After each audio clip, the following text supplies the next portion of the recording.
আজি আমাৰ কেবিনেটত আপোনালোকৰ মনত আছে 2025 চনৰ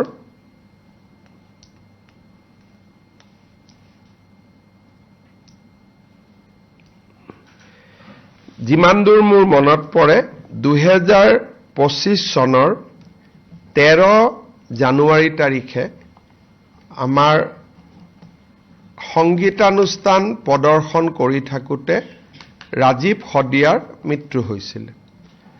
আজি কেবিনেটে ৰাজীৱ শদিয়াৰ পত্নী উপাসনা বকলিয়াল গগৈক তিনিচুকীয়া জিলাত অসম চৰকাৰৰ তৃতীয় বৰ্গৰ চাকৰি এটা দিয়াৰ বাবে সিদ্ধান্ত গ্ৰহণ কৰিছে।